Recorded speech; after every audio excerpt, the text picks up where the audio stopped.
Today we're joined by Tia Cheang, a Chief Data Officer, Charity Board member and parliamentary contributor, recognised as an absolute powerhouse in the industry. With a career spanning the civil service, NHS and startups, Tia is passionate about leveraging data and technology to drive meaningful change. If you focus purely on the tech side of things, you have a shiny gadget, which is great.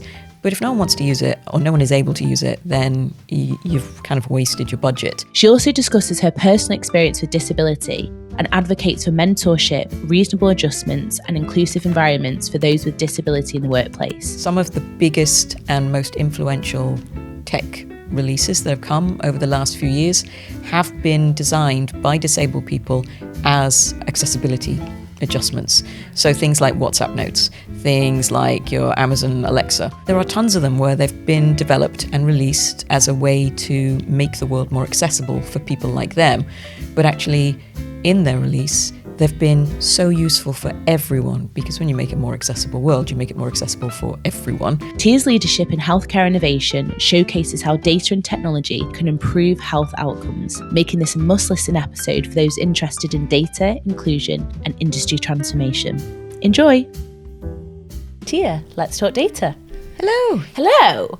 So we're going to cover a lot of things today, but I just want to connect the dots a little bit because we've got the role of the CDO, founder of a health tech company, board on numerous charities, disabled charities. Am I missing something else? Do the parliamentary work? There we go. That was the fifth one. So what personal connection and purpose do you have to all those areas? I'll be honest, most of them came up as opportunities, and I always kind of think there's probably stuff that I could learn there, or that sounds interesting, and I'll go for it. Throughout my career, I've focused on roles that have some kind of sense of mission and purpose within the organisation, and that's just carried through. And whilst I've done a lot of work across the civil service, that kind of spilt over into the parliamentary work that I'm doing now, and I've always had a keen interest in politics. And there is a lot of development happening in the technology space, both in the tech space, but also in the data space, that ministers are looking to understand so they can help shape the economy, they can help shape regulation, and they need input from people like myself who have industry expertise to advise them. In the co-founder space, that was something that I was able to leverage on the back of my experience in the NHS. I worked there for over 10 years. And I just thought, there's something that I can bring to this business, and drive out really innovative outcomes for patients using technology in the startup space. So that was kind of interesting. Obviously, I've some charitable work, so I do non-exec work in the charity and also in the startup space. So I also support an insurtech, and for them, I just kind of looked at it and assessed that for charities, they're often in the space where they can't necessarily afford top salaries. And so you have some really good, enthusiastic, well-intentioned people trying to do good things for different, aspects of community. And what they really need is some expert steerage and guidance. And so I thought I can come in, I can provide them with expertise in data and technology, but also kind of bring some of that experience from kind of your life experience, lived experience that, people are so keen to get onto boards now when they look for diversity. So I've a bit of everything, really. I'm just kind of passionate about learning all kinds of things and experiencing everything a career can bring. Yeah, amazing. So we'll start with the role of the CDO, because that really seems like the epitome of where data people want to get to. And there's not as many roles, of course, in leadership. A lot of CDO roles are quite new. They've not necessarily had predecessors. But at the same time, it seems like the role is set up to fail at times. And I have that conversation with a lot of CDOs or data leaders in the space. And it's such a shame. And it's, nothing comes to fruition. There might be these promises of investment, resource, whatnot. And it, like I said, it's set up to fail, whether that's the strategy or the function as a whole. Why do you think that is? I think there are a number of, structural problems with the CDO role. First and foremost, when you look at a job advert for a CDO, quite often it's not particularly well thought through.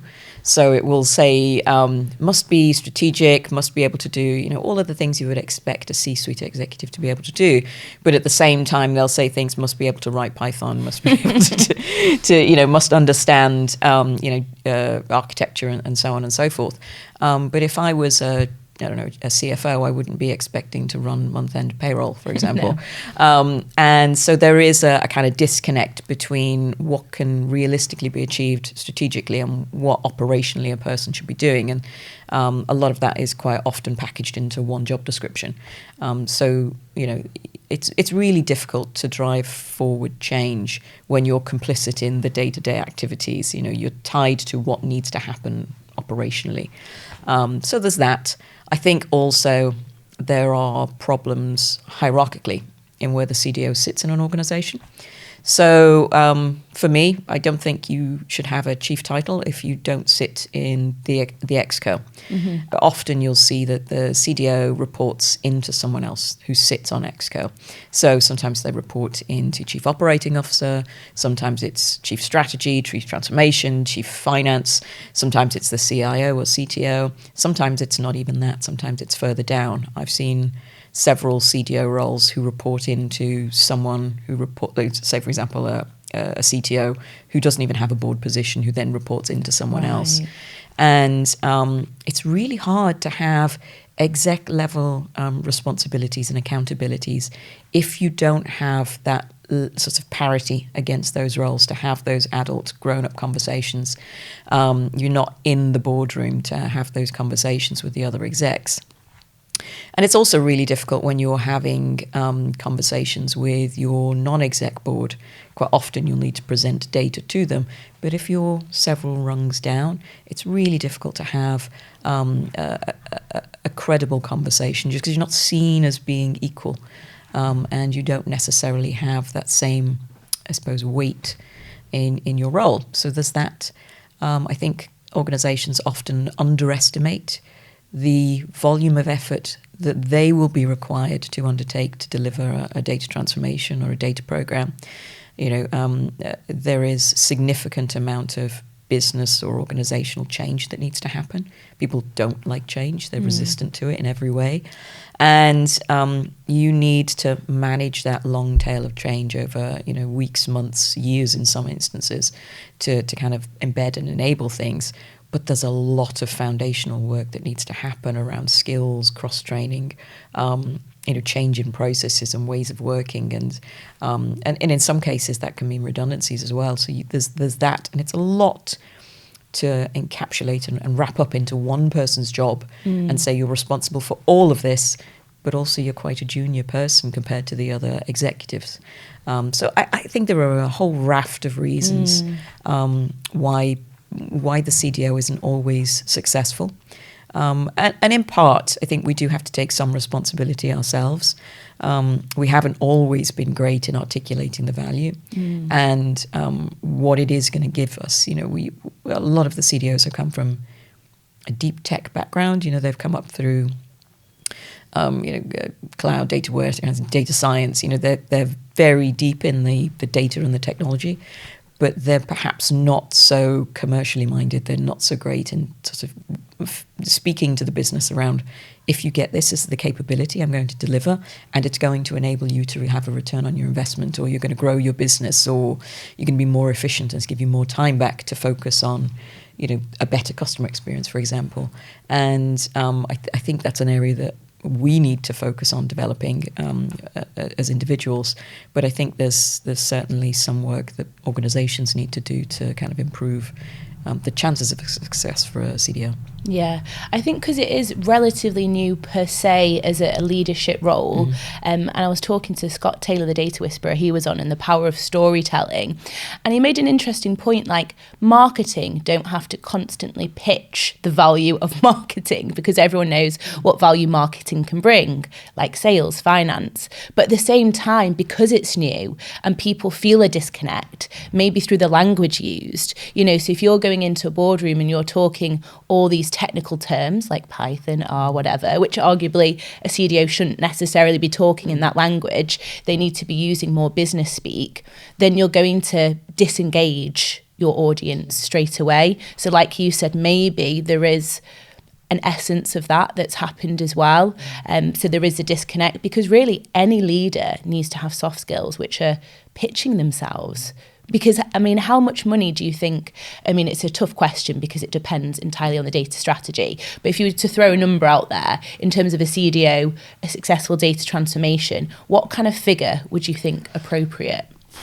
I mean, it depends on the organisation, obviously. Small organisations, you cut your cloth according to how much money you've got. But you are looking into, high seven figures. Yeah. They are not cheap. And most organisations who have a CDO, they're not small to medium-sized businesses who have those, unless you're a tech company, for example, you're a tech startup or scale up. If you have a CDO, generally you're a big company. And in which case you are looking at spending many millions of pounds.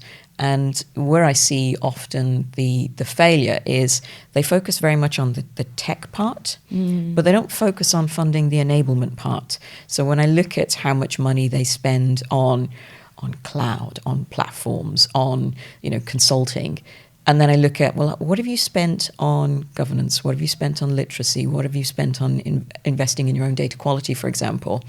That is really minimal, because they don't see the value in that part. And actually, that is the part that gets you your products embedded long term and gives people an incentive to want to keep using them, because they have the skills, the products that you're delivering are high quality and they're reliable and they're timely. Whereas if you focus purely on the tech side of things, you have a shiny gadget. Yeah. You have a shiny piece of something, which is great. But if no one wants to use it, or no one is able to use it, then you've kind of wasted your budget. And so I would like to see more money in the sort of enablement and embedding phase around skills, around actually what do we change in our processes and so on, rather than we're going to deliver a platform, we're going to deliver some dashboards, we're going to deliver an automation or a data pipeline. That's all useful. One and the other need to work together in tandem, but you can't have just one and not the other, which is where I see people kind of cut the budget. Technology first rather than processing people. Yeah, absolutely. And data is very much a business thing. The tech enables it. And if you're only doing the tech, then you're really missing out. Yeah. So what change would you like to see in the data space, if just one change? I think there are changes happening now. Historically, I mean, I've been in the industry now for about 20-ish years, a long time. And if I think back 20 years ago, no one really cared about what we had in terms of data. Over the last, I'd say, 10 years, people have kind of latched onto data's useful. And we've been through we had MI, then we had BI. Now we're like, ooh, we want some other kind of analytics. Then we decided that we wanted to get into machine learning and all those kind of other things.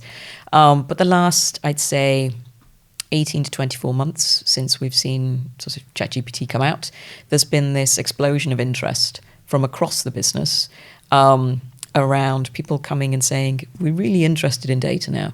And it was very rare historically. You might once in a blue moon get can we talk to you about data because we've got a problem?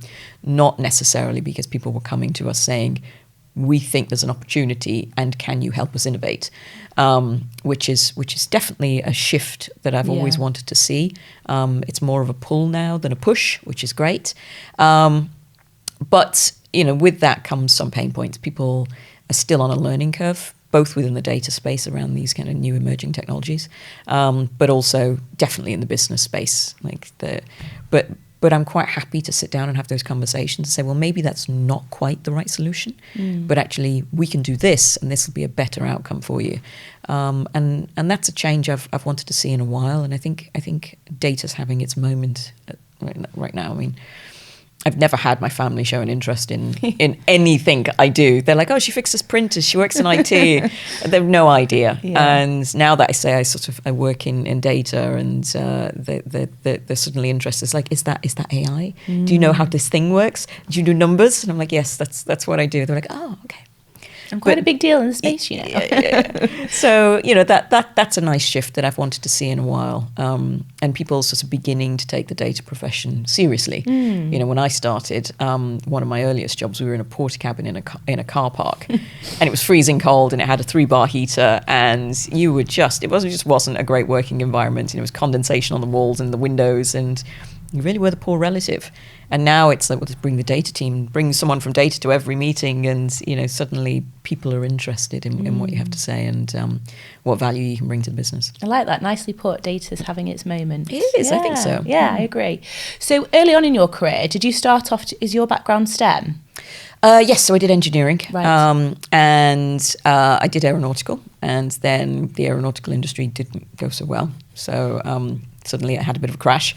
And I went back to university, did some extra bits of pieces of learning, and then came out and then ended up at Experian doing fraud analytics. Right. Okay. And then how long was it before you came into more mainstream data, I suppose? Yeah, so I mean, the first job I had at Experian was so they would at the time it was like a completely unheard of thing to work in data. It just wasn't an industry. And we were doing really advanced analytics back then. So we would take, when you apply for a loan, you have a credit check. But alongside that, they look at a number of different markers. In the same way your credit kind of gives you an outcome score, they would look and say, well, actually, yeah, this person can afford to pay back the loan, but actually, do they want to pay back the loan? And it would be more of a fraud check to kind of go, are they just going to run off with this money? Nobody wants to pay back the no one loan. wants to pay back the loan, but, you know, it's their intention to pay back the loan, which is slightly different. And so we would look for, you know, sort of organised criminals, you know, and you know, potential fraud cases ahead of time to predict whether that loan was actually going to be a fraudulent loan, and then decline them. So at the time, that was really, really innovative, cutting edge stuff. You know, everywhere else in the data space was working on Excel spreadsheets. If you had an Access database, people thought you were pretty fancy. And, you know, we were playing with stuff in Oracle and doing decision analytics all the way back then. And then I left there, and the only other places you could really work and do data were banks and public sector, because they're the only people who could afford the budget that it took back then, because it was very expensive at the time to have a data team. And so that was sort of how I sort of navigated my way through the public sector. And so I've been in data in a variety of different forms along the way. And because the data industry was quite small at the time, you would end up having to do data and something. So I've had data and software development tied into one role. I've had data and testing. I've had data and service management. I've service management of data. You know, the whole gambit of everything. But it's only within, I'd say, the last maybe 5 years, really, where we've seen pure play data roles really kind of take off. And I've been able to say, well, actually, maybe I'm going to specialise a little bit more. Yeah, it's a very considered career choice now, isn't it? Yeah, it is. I mean, completely different. You know, a lot of people fell into it, and like you said, wasn't necessarily recognised as its own out-and-out role. And now, you know, the new generation coming through is like, I want to be a data scientist. I want to be this. And it's, I think there's waves of what happens, you know, in the tech sector. So, you know, when I graduated, if you wanted to be seen as like hot and up and coming, you definitely wanted to be in the hardware space. You wanted to do servers. It was all tin and wire. Then software became the wave. So if you could program, then you were a software engineer. You were going to be fantastic. And then software kind of died down a little bit, and then cybersecurity had its moment, and everyone was like, well, now we've built these things, we need to lock them down, we need to make them secure. And then data's had its rise, and that was great. And then obviously the wave of AI now has really kind of escalated that. So I'd be interested to see what comes after AI, because we've had the web era of those kind of things. Blockchain had to have its moment for a little. Looked up and said, oh, I'm here. No one adopted it, so I'm kind of interested to see what happens next. Yeah, I know, because like you said, the rest of the world weren't necessarily talking about blockchain or cybersecurity, but everyone is talking about AI. Yeah. Everyone is talking every about it media now. stream. So it is interesting. And I want to talk to you about D&I suppose, in the space and more broadly, especially around disability, because you've got lived experience with that. And I know you said there's been a shift perhaps in perception pre and post having a disability. And, a lot of people have disabilities. Is it 14%, you said? Yeah, it's about 14, 16% have visible disabilities. Right. So if they walked into the room, you could see it. Maybe it could be a guide dog. It could be, in my case, it's a walking stick. But on top of that, there are obviously invisible disabilities, and they make up about 23, 24% of the population in total. And then of that, the subset of about 14 to 16% are visibly disabled. But, I've spoken about it a few times. If you think about your data teams, how many of them can you see a disability when they walk through the room? And if you can't, then you probably don't. They probably don't exist there. You might have invisible disability, and that can be everything from neurodiversity right through to something like, Crohn's disease, where you struggle with chronic illness, but it's not necessarily external, or if it is, you can hide it, you can mask it. There is definitely, I do a lot of coaching and mentoring for disabled individuals who are looking to go into work, of masking of their conditions, because there is a perception that they won't be able to do the job, as in they have a lower level of capability, but also that it will be expensive to make reasonable adjustments. And really, let's think about it this way. If you're a small to medium-sized enterprise, and in some cases some of the larger organizations as well, the government will pay for those adjustments for you. Things like having a desk, things like, the government, for example, if I want to get to work, I still get my Freedom Pass. It's free. I get disabled bus and tube pass. But also, if I need to, they'll give me free taxis to and from work. Right. So, that maybe they're not going to be able to get here, or maybe they're going to be late. That's not necessarily a problem. We all have the ability, most organizations now, to work from home because Teams is there. COVID really accelerated the ability to do that. But I think also there's a perception that people who have long-term conditions or disability are going to have a lot of time off sick. And what I would say is that if someone is well supported in their organization, they're generally not off long-term sick. If there are problems there, it's usually because the working conditions that they have has triggered something. And so, if as long as you've got an occupational health and you can say, well, actually, what adjustments do you need? Like if you've got someone, maybe they've got chronic back problems, for example, if you give them the chair and the desk, then they're not likely to be off with long-term back problems. If you don't give them the chair and the desk, then that is going to aggravate the problem, so to speak. And when I think of reasonable adjustments, I try and communicate it this way. Many people across the UK have vision problems. They're long-sighted, short-sighted. You wouldn't dream of saying to them, you should be able to manage without your glasses at work because just everyone else manages, so you should be able to manage. And so I kind of go, that is just a reasonable adjustment. Wearing glasses helps you manage every day. And when you have your glasses on, you can do your job perfectly well. And it's the same with things like a desk or a chair or a special mouse. And these things are relatively cheap. The government will fund them. And so I just kind of say, don't rule out people who could come to you, bring amazing life experience, and really help move your company forward. Particularly in the tech space. I made a post about it quite recently, actually, that some of the biggest and most influential tech releases that have come over the last few years have been designed by disabled people as accessibility adjustments. Right. So things like WhatsApp notes, things like your Amazon Alexa, the little Echo thing. Yeah. That was originally for people who couldn't see. Right. There are tons of them where they've been developed and released as a way to make the world more accessible for people like them. But actually, in their release, they've been so useful for everyone, because when you make a more accessible world, you make it more accessible for everyone. And these are products that have really rocketed, and so there's a lot that disabled individuals and neurodiverse individuals as well can bring to an organisation. Yeah, I like how you really want to shift the narrative. And like with all minority groups, I suppose there is a subconscious bias that exists. Why do you think that is around disability?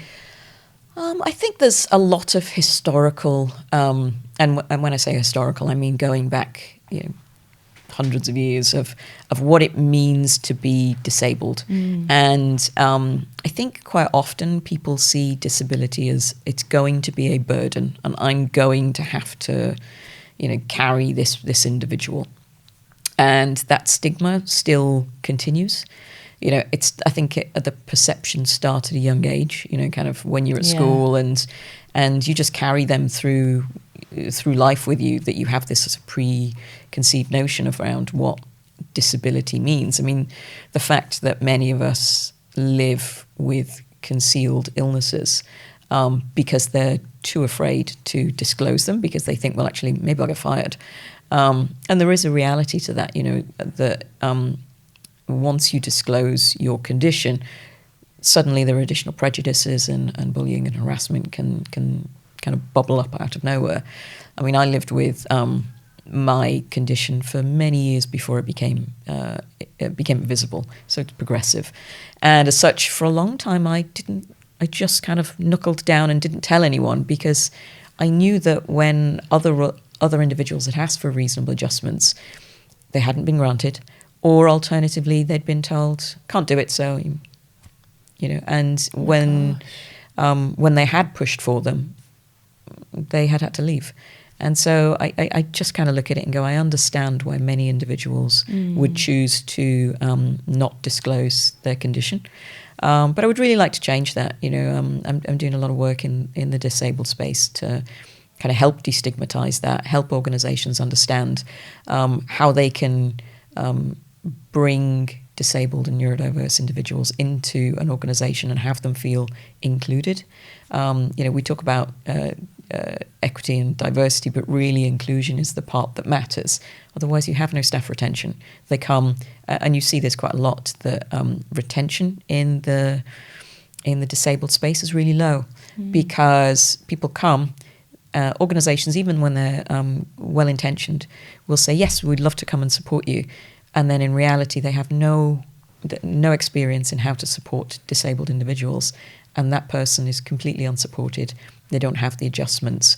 The staff don't understand what it means to be disabled, and they end up having to leave and find another role, because that organisation just can't support them in the way they need. And these very basic changes around, the ability to have flexible working, for example. I mean, I've been one of the individuals that I've coached in the past has said that they've asked for flexible working, and they've been told, well, no one else is allowed to flexible work and it would be unfair. And it's like, I'm not asking because it's a nice to have and I just want to work from home.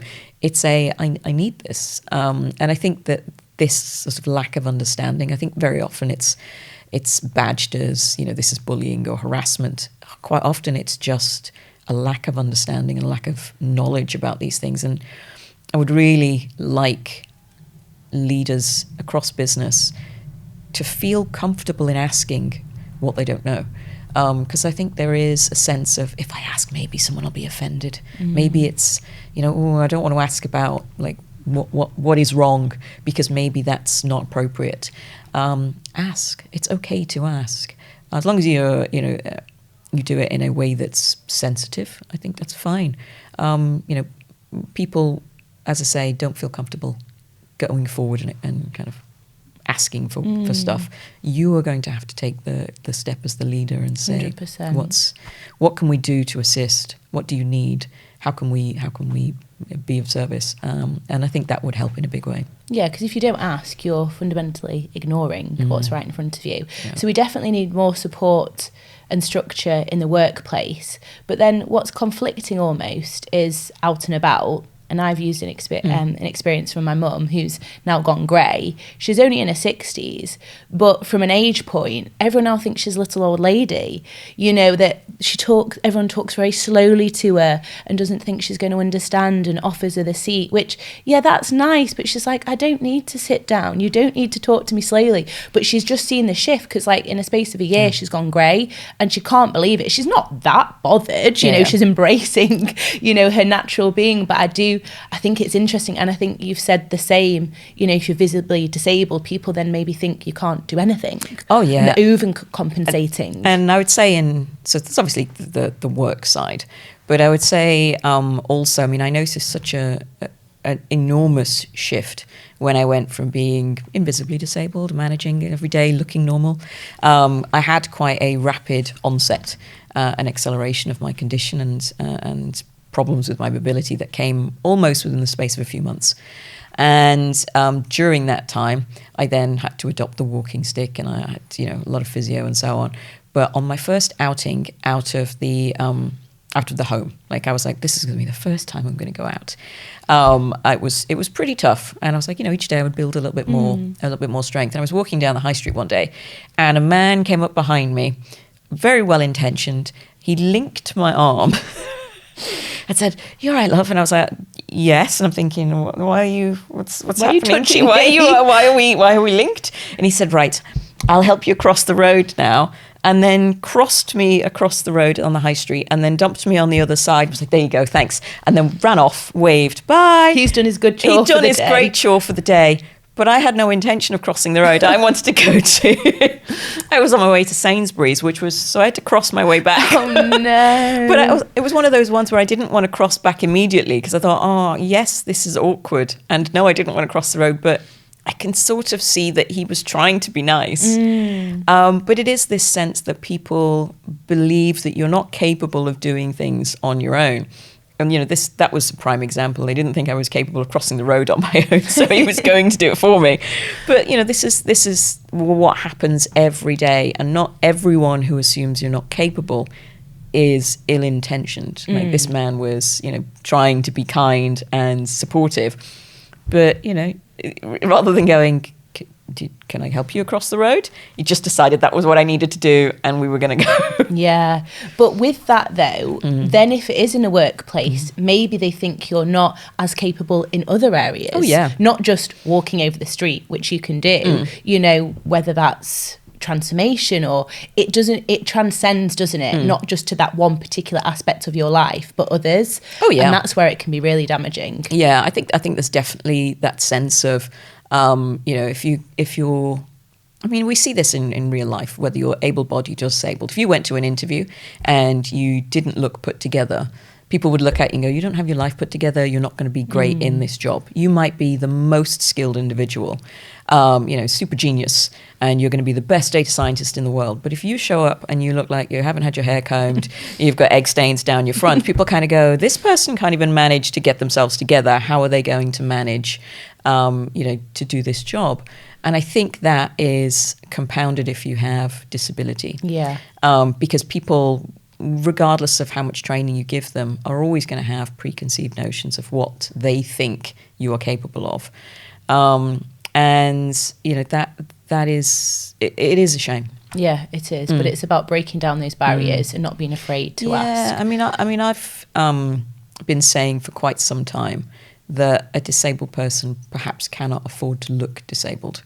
You know, kind of on the one hand, there's this sense that having an invisible disability, you can pass as being well, and therefore you're able to get work. You're perhaps not judged when things, you know, in terms of there's no preconceived notions about your capability because you're assumed to be normal. But there's also this sense of, you know, like if as a disabled person, there are definitely days where you're in pain, you feel tired, you're exhausted, you've just had treatment. You know, you just want to sit and work from home on Teams in a hoodie. You don't necessarily want to put on, you know, your work clothes and go to the office. But in reality, I cannot afford to have days where I look ill because people see that and go, she is ill again. And a disabled person cannot afford to look ill or disabled. in a way that if an able-bodied person showed up to work with a cold or with flu or with a hangover, people would kind of go, got a hangover, and they would joke about it, but it wouldn't be judged. If you had flu or a cough, people wouldn't kind of go, ooh, infecting everyone, she's sick again. But if you're disabled, even the slightest cough or cold is seen to be unacceptable, because it's almost kind of ill again, in a way that we're measured in different levels, I guess. We're measured in different ways. So you're supporting people and individuals, is that? And what is that, through a charity or your own mentor schemes? So I do a lot of mentoring for individuals in who just want career advice. I think often they want someone who has lived experience in that world to say, well, actually, can I ask for this? Is this something I can say? Should I disclose up front that I have disability? Should I not disclose at all? How do they'll come and they'll say, well, I've experienced bullying and harassment. How do I handle this? Or how can I communicate that I need adjustments? Those sort of things. But also in the disabled space, I also support a disability charity, and we help improve people who live with hypermobility syndromes, which is the condition I have, is a hypermobility syndrome, manage their day-to-day lives. So we give them clinically led advice. So we have nurses, physios, consultants who will come and give free online teaching and so on. We do training and so on and so forth, and we also give advice about how you can apply for disability benefits and so on and so forth, and help you manage your condition and improve your quality of life. And a big part of that is, if you don't have quality of life, you can't manage your condition day to day, it's even harder in a work environment. So I think the two kind of fit together quite well. And it's all about access as well, isn't it? Like, a lot of people don't know what support is out there for them. Absolutely. I mean, the number of individuals who I've said, are you familiar with the Access to Work scheme? Which is the government scheme that will fund you for the taxis and, the desks and the chairs and so on. They've never heard of it. Really? It's not very well advertised. You can apply online. You can either apply ahead of when you get the job, so before you start, and they'll give you a free occupational health assessment to give to your employer that will recommend all the adjustments you need. That will also come with the budget for your employer to buy them. Or if you're already in a job, you can still go back to Access to Work, and they will give you an assessment once you're in the job, and give you the budget, but that you kind of, if you apply before you are hired, then you put to the top of the waiting list. Right, so that's like a slightly different, the fast track, so to speak. But I think it's a really fantastic scheme. Yeah, so there is support out there. And interestingly, did you have a mentor in your career? Yeah, I still have one now. He's fantastic. Yeah. So his name's Ben. He works in insurance. He's fantastic. I meet him on a monthly basis. Brilliant. Yeah, he's really great, and I think it's good at any level of your career to have a mentor. I think there's a certain point where you reach where maybe you're not necessarily then looking specific for career advice. Sometimes it can be second opinions that you're looking for.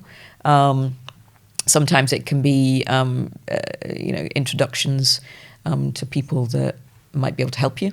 Both Ben and I spend a lot of time doing introductions, kind of go, oh, have you met this person? Maybe this will help you. Ben does a lot of introductions to me to some people in his network, and I do it for the people that I mentor as well. I think it's really useful, and I think what we're really lacking is some really good diverse mentors, not just disabled people, but we need more female mentors. There's always more female mentees than there are female mentors. I think that would be really great. But I think also the age thing, you kind of mentioned that your mum's at a kind of age now where she's feeling a little bit judged. When I look across the mentoring space, there's no one really in that very senior tier. And maybe it's because, your career's reached that point where you just don't have capacity for it, but I think that's a real shame. We have so much to learn, don't we, from that experience? We do. I'd love a female mentor because I've got a lot of male mentors, and they're great, but there's some things that I just don't think they're going to get. And, it can be a little bit off topic at times, but you want to be vulnerable. And again, it's not saying that I can't have those conversations. I just don't think I'll be understood. Yeah. And I've certainly lacked that, and I can feel that. And we're definitely getting better, aren't we? I think there is. I mean, there's definitely movement. I'm seeing more women kind of going, oh, yeah, maybe I'll do mentoring. And I think that's great. But I completely agree. I think there's certain things that maybe it's not necessarily that that male mentors wouldn't be willing to pick up. It's more a case of it's perspectives that maybe they won't understand. Yeah. It's not lived experience. Yeah, it's not lived experience. They're not a female. but I think also, I think people have this notion in their head that they only need one mentor. Yeah, that's it's true. It's okay to jigsaw puzzle your mentors together. I mean, there have been periods in my life where I've kind of gone, maybe I need more than one. And I've had one, for the technology side. But actually, I've kind of gone, well, actually, if I want to learn better leadership skills, maybe I need someone who comes from, a different area of the business. If I want to be more business savvy, then, sitting down with a technologist probably isn't the best space. I want to sit down with, a director of ops or something where they can learn from them. And so you can jigsaw puzzle your mentorship together. So maybe you do have a male mentor for your career, but you have a female mentor who can still help you in terms of some of that more personal stuff that, you want lived experience for.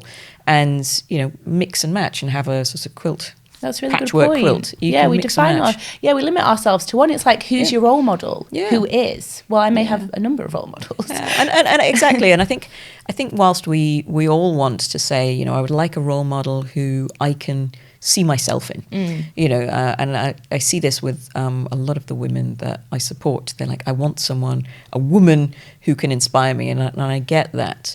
But you can also be inspired by some of your male peers. Yeah. But that doesn't mean that by being inspired by a male peer that you are somehow betraying the clan.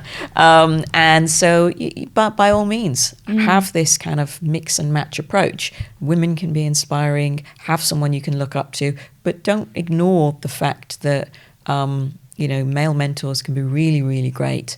And I think there's one really good point that might be worthwhile kind of touching on. If we consider that within the technology space, in the data space, I think we've reached, I think it's 20-ish% women versus men. That still means that 70, 80% of the roles, particularly in the leadership space, are held by men. Yeah. Why would you limit yourself to connections from only 20% of everything? Yeah, that's true. If you want to open your opportunities to everything, a wider network is good. And so, networking with other men, we see a lot of these women's events. I think they're fantastic. But also go to, there's room for both. There's room for both. Sure. Don't limit yourself because you're limiting your opportunities. Yeah. And male mentors can open doors that maybe some of the female mentors can not necessarily have access to because they don't have necessarily the big... And a lot of men want to be allies as well, and support and understand that there's a disparity, and we want more representation of females and they want to play their part, they don't want to be excluded. Yeah, I mean, some of the biggest feminists that I can think of are male. I mean, if I look at how my career got to where I am, that was my dad driving me here, there, and everywhere, and he's still my biggest champion. He's great. But throughout my career, there've been some really great allies that have helped me, put me forward for different roles and opportunities. And as I say, my current mentor is a chap, and he's absolutely fantastic. Yeah, good way of looking at it. So I want to talk about Nexus Digital Technology. Yeah, sure. You've co-founded. Really exciting space to be part of, which I think is in need of a lot of innovation. So could you just talk to us about your work there? Yeah, so I've been involved with Nexus now for 18 months, 2 years, something like that. And we're a startup in the health tech space. Cool. We have a digital platform that helps patients manage their conditions. So the platform has two sides. One side faces the clinician that helps them monitor, manage, and administer that patient. And the other side is accessible via your phone on an app. So there's app and then there's like a cloud platform.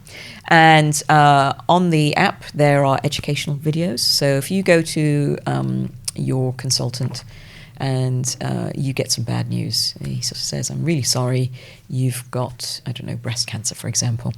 At that point, your brain shuts off and you don't remember much about that. No. You don't understand. Your brain isn't active enough to be able to ask the right questions or retain any information that's given to you. So you don't know what your treatment's going to look like. You don't know how far along your cancer is. Are you stage 1? Are you stage 4?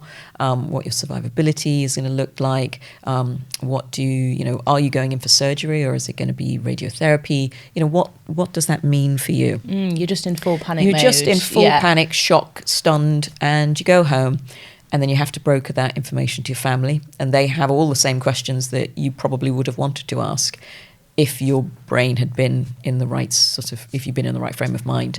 And so what our platform does is it gives you actually all of that information in your pocket. Brilliant. So it tells you what your treatment's going to be like. It tells you what you need to know about going to hospital. You need to pack your pajamas and so on. These are the side effects of your treatment. This is how long your treatment's going to go on. These are the kind of foods you might want to eat or avoid. So that's the video side of it. There's then integrations with wearables, so everything from your Apple Watch and Fitbit right through to medical devices, so things like ECG machines and so on. And that allows the hospital to monitor your condition. But it also gives you then the ability to do predictive health optimization. So we kind of look at your patterns that are coming through and say, well, actually, based on what we know now, you are likely to develop X sort of further down the line through certain markers. So, for example, if you are overweight, you're more likely to get diabetes. We know this, but it also means you're more likely to get musculoskeletal problems. So we can help people optimize for those to avoid them, so to speak. And we do that, but there's also in there telehealth. There's the ability to communicate with nurses in a live interaction. So through direct messaging, which means that you no longer have to sit and worry at home. But there's also peer-to-peer support in there. So we have a peer-to-peer anonymized forums where if you're going in for surgery, for example, and you're a bit worried, rather than calling up your clinician, you can go onto the forum, say, going in for my surgery tomorrow, a bit worried, not sure what I'm going to expect. How did yours go? And actually, any users who have the same condition that you have can contribute anonymously. It's all clinically regulated, so there's a nurse moderator who makes sure that there's no misinformation in there. There's no, that everything that is communicated is accurate. But actually, you're getting first-hand experience from people who have been through the same kind of treatment that you have, and it really helps in terms of mental health management. Anxiety is a big part of going through any condition. And so the platform helps manage that and improve people's health long term. Yeah, brilliant. I mean, misinformation is key, because I know what I'll do if I self-diagnose myself through Google. We're all guilty of doing that, because you think, damn, I didn't ask that. I'll just go onto Google. Oh my God, I now know I've got X amount of things wrong with me. And this is brilliant. So how did this come about then? Yeah, I mean, the Google thing is so true. The amount of people who it's like, I've got a headache, and they Google and they go, headache, it's a brain tumor. Yes. But equally, maybe you Google and you're like, Google says it's only a headache, and maybe it's something more serious that you do need to have checked out. And so, self-diagnostics aren't particularly reliable, and Google isn't the best place. And both me and my co-founder live with long-term conditions, and have been in that experience of having to Google stuff. And I was quite fortunate, having spent a long time in the NHS. I was kind of aware of the pitfalls of self-Googling. So I knew that was bad, but I had, when going through and researching my own condition, had found, there was tons of misinformation. People who had either thought they had the condition and had written about it, or people who had the condition but weren't aware that not everything that they experience is a symptom of the condition. So you can have a headache, but the headache might be independent of your actual condition. Your condition doesn't necessarily come with headaches. You know, it's like all penguins are birds, but not all birds are penguins. You know, that there might be some link, but not necessarily. And so the symptoms lists I would see could be anything. You know, like it brings me, like I get spots, I get acne. I'm like, that's not part of the condition. That's just you have acne, and that, you know. So these things are difficult to rely on. And one of the things that I knew from my experience, also working in the NHS, and from my experience as a patient, is even the most reliable sources of information. So if you go to the NHS website, there's information in there about conditions. It might not necessarily be in lay people's terms. Many people don't understand that kind of clinical terminology. So it goes over their head. So it's not digestible. There are lots of conditions that sound similar to each other. And for people who know that they've got arthritis, they might not know the difference between which particular variant they have. And so that can confuse them.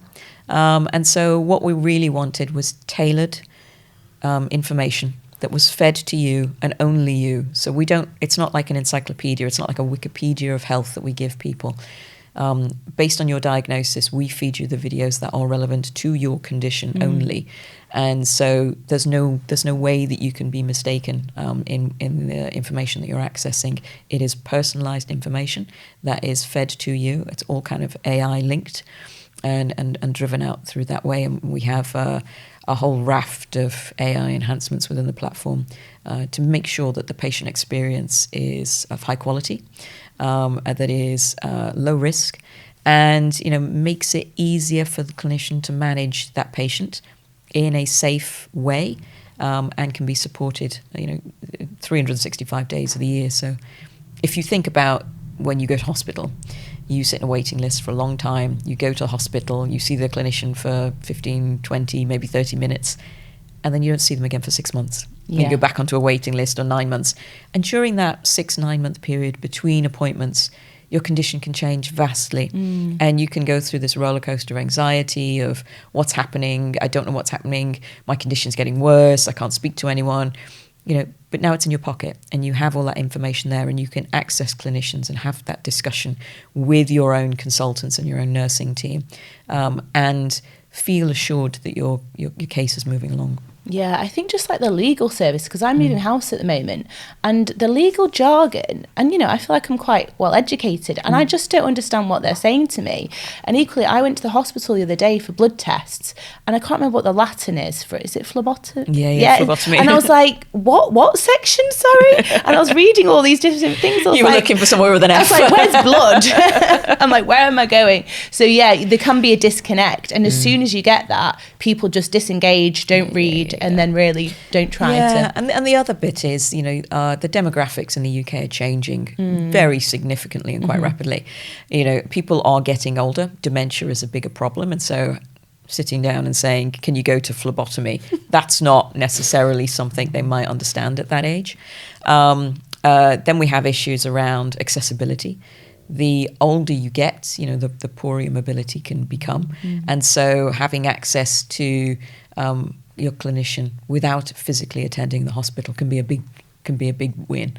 But the other thing is that whilst we are an English-speaking country, we aren't necessarily English-only speaking. Very multilingual in an area that we're delivering a contract at the moment. It is a very, very diverse community. They speak over 40 languages in one borough. And one of the real key advantages of the Nexus platform is that we're able to render all of our information in 140 different languages, so it's accessible for everyone.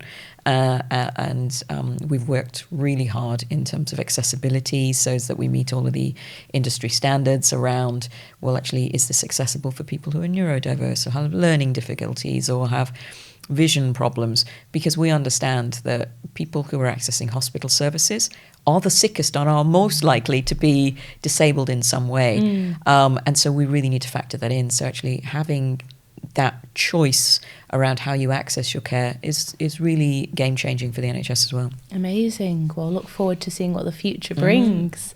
So we're going to move on to the quick fire data lightning round. Sure. So what is one myth in data that you'd like to debunk? Ooh, that is a big question. What is one myth? I